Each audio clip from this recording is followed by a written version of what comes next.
Why did you break off the encounter with my pet python? I discovered he had a crush on me. Missed Mr. Bond, did I? As you said, shocking. Positively shocking.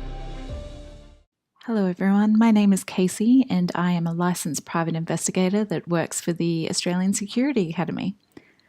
When you are a PI or work in a compliance role, you often spend a lot of time in the car, and when searching for podcasts related to our industry, there are very few.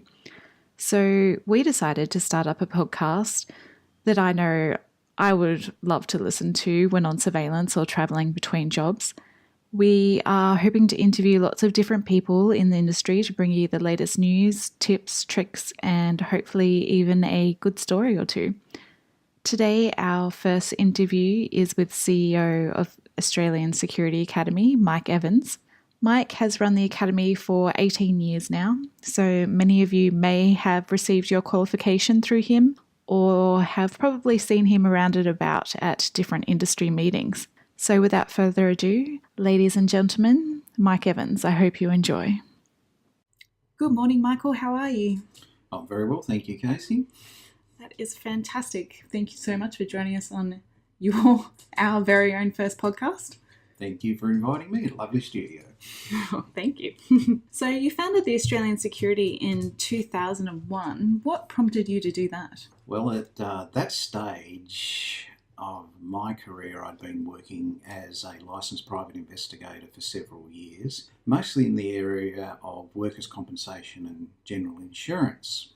Through the work that I was doing and being also a workplace health and safety instructor at a local TAFE college, I realised that the learning opportunities for people who wanted to learn more about becoming a licensed private investigator were very limited. At the same time, they were bringing in nationally recognised qualifications, so I thought, why don't I combine my experience and my background and set up a registered training organisation and teach people who like to become private investigators more about it. Because the only information back in those days, and keep in mind this was pretty much pre-Google and pre-internet, it was all American.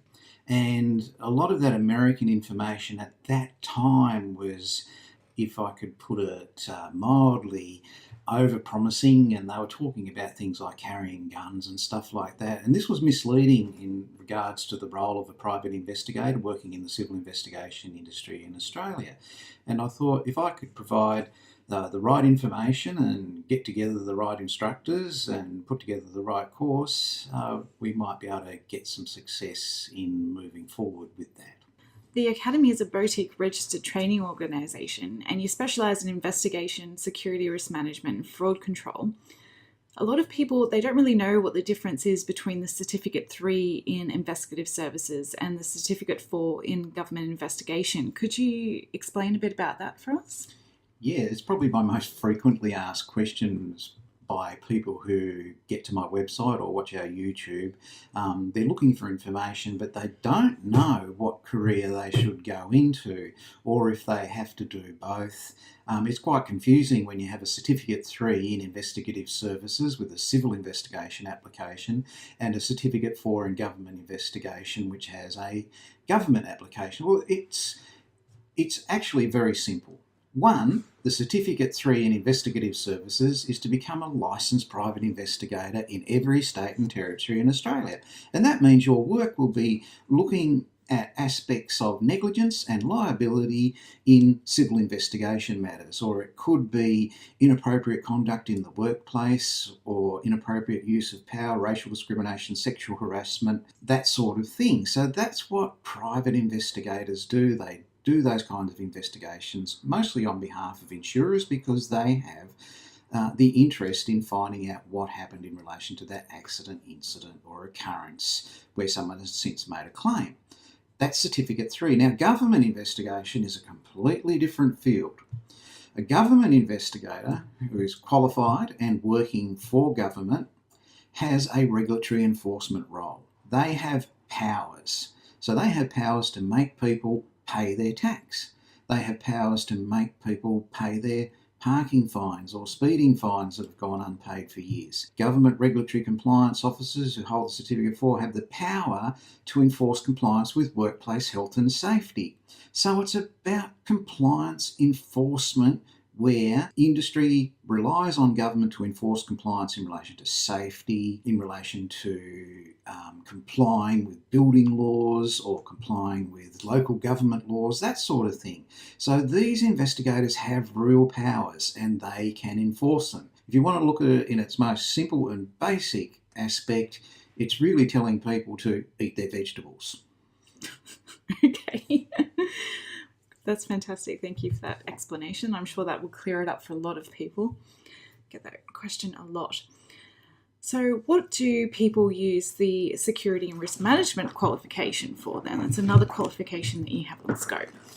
We live in times of heightened security risk in Australia at this time. We've been involved in global conflicts, and that has made a local Australia, which has been formerly isolated from the rest of the world in the Southern Hemisphere, a target for people who have extremist views. Now, that is in its highest sense of application. So we're talking about protecting critical infrastructure such as government buildings, courts, bridges, stuff like that from terrorist attack. Now you might think, well, the police do all that. Yes, they do. But we have to, with security risk management, show that we have systems in place and we have responses in place for areas such as crowded places, things like the New Year's Eve fireworks at Sydney Harbour, and the transport system to get, 1 million people home from that via train, bus, taxi, whatever. If there is an attack or something occurs, there's an incident, they have to have a planned response for that. So people who do study the Certificate 4 in Security Risk Management, at its higher level will be focusing on terrorism. At its minimum level, they're focusing on everyday compliance. So when all of us catch a train or public transport somewhere, we want to know that that is going to be a safe journey that's going to get us where we're going to.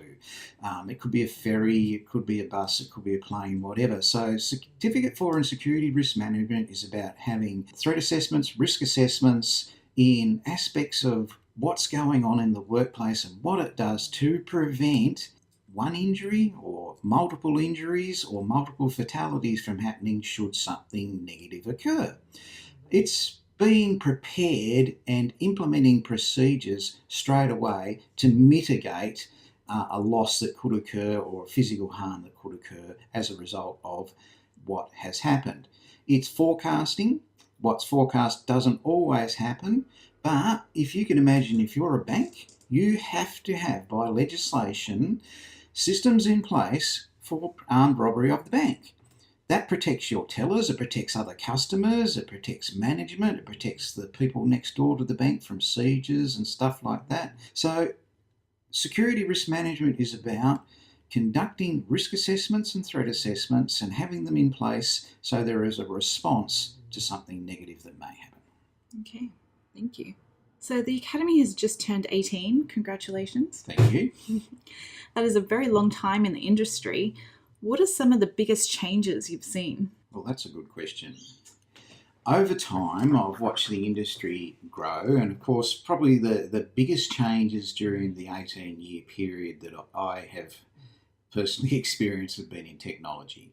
When we first started doing this, we had to run classes, and people had to go to a class locally, and that was the only choice they had. So if someone in Darwin wanted to attend a class, it was going to be a lot of travel and a lot of accommodation expense on top of what they wanted, and they'd have to stay away from home a long time. With the internet and the ability to make training interesting beyond downloading PDFs and reading Word documents, the technology has changed so much that we can teach people now in an entertaining manner, in a thorough manner. We know at the end of it, having studied online, that they can be a competent investigator. So technology is probably the biggest change I've seen, and that's natural. That's happened quite regularly. As I often tell people, as a licensed private investigator, I think the first video camera I ever purchased cost me $14,000. Today, you can buy a camera from Kmart that does more than that $14,000 camera I bought almost 30 years ago. That camera from Kmart will cost $150. So it's got less expensive to become a private investigator with your equipment today, and that goes with the same with government. The biggest change I've seen in recent times has been the introduction of drones, and the use of drones has so many applications in the work of investigators and regulatory compliance enforcement people around the country that it has just been adopted by the industry, and without trying to be funny, implementing and using drones in the regulatory compliance workplace has taken off. What are some of the challenges we face in this industry? Some of the challenges we face in investigations are multicultural society. When I first began as an investigator, whether I worked for government or I worked as a private investigator for an investigation agency, 99.9% of my work, I would go out and interview someone and I could take a statement from them in relation to what had happened and I could understand every word they said. Today, I would estimate conservative now that a person in the same role as me, them, 30% of the time that they go out and do their work as a private investigator, they will be taking an interpreter with them. Now, that interpreter might be an Asian interpreter, might be Middle Eastern, could be African, could be someone that speaks some kind of Spanish. But the regular use of interpreters has exploded in Australia of the last 5-6 years. And now what was once a rarity is now a common everyday occurrence. So that's one big change and one big challenge. Not that these people have done anything wrong, they've just been required to be witnesses in relation to whatever they saw or in relation to their claim. The other big changes that I've seen, of course, government's probably one of the big ones. It's every industry, the changes that they might make. They make regular changes to licensing, they make regular changes to legislation, and that affects the work of government investigators around the country. These are quite common. They might be related to privacy or something like that. Although these changes are frequent, they're quite manageable, and that's been a constant along with death and taxes in every business in Australia ever since Australia was settled. So that's the change that's going to be the most common, is government interference in any industry with legislation, that sort of thing. It's just a matter of keeping up with it in whatever it is you do. Okay. What is some advice for investigators out there, whether they're workplace, insurance or private investigators? Don't try and do everything yourself. Try and get some support. Regardless of your experience, I found that the more I networked, the more I went out and spoke to other people, the more I interacted with others in my field and maybe wider people in the field, such as claims managers and lawyers, the more successful I became. So simply by joining an industry association, you meet other people who are similar to you and have an interest in what you do. They provide advice and guidance. So that's a really valuable piece of advice. If you're not good at networking and going out and doing that sort of thing, find someone who is and take them with you, right? If you're shy in a crowd, get a friend, take them along with you, get them to shake other people's hands and make introductions. That's a very successful little tip that one of my students once told me. I adopted that in a couple of situations and it really worked well.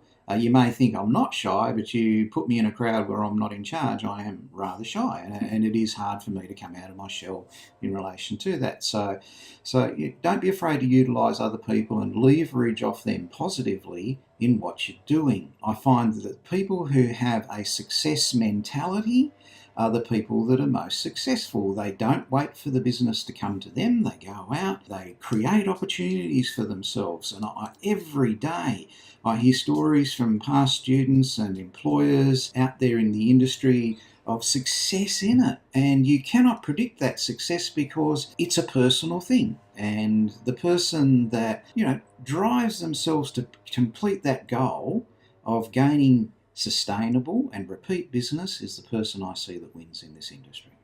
Absolutely. What about some advice for future investigators, those who are planning to become investigators? Okay, if you're planning to become an investigator in the future, 2000 and 20 and moving on in Australia, my advice to you is if you live in the city, concentrate in one area only. So whether it's government investigations, private investigations, surveillance, or private investigation, factual investigation, specialise in one and do it very well. That's what my advice for the future is moving forward. You'll have plenty of work, you'll become a specialist in your area, and people will line up to use your services. If you live in the regions outside the capital cities of Melbourne, Brisbane, Perth, Sydney, my advice to you is be an all-rounder. So try to include surveillance and factual investigation in your repertoire of skills, and you'll get more work that way. Working in the regions, you'll have more opportunities to work for more employers, and you'll meet more people over time. Now, that meeting might be by telephone, fax, email, or something like that, but it takes a while to establish it, and that's with any business that you do. It doesn't come overnight. I worked as a private investigator for 3 years before I even met another private investigator in a region. So, the important thing is, in the regions, be prepared to do a more variety of work, because that's where you'll get your hours up and your income up. Okay, that's fantastic. Thank you so much for your time, Michael. Thanks for having me, Casey.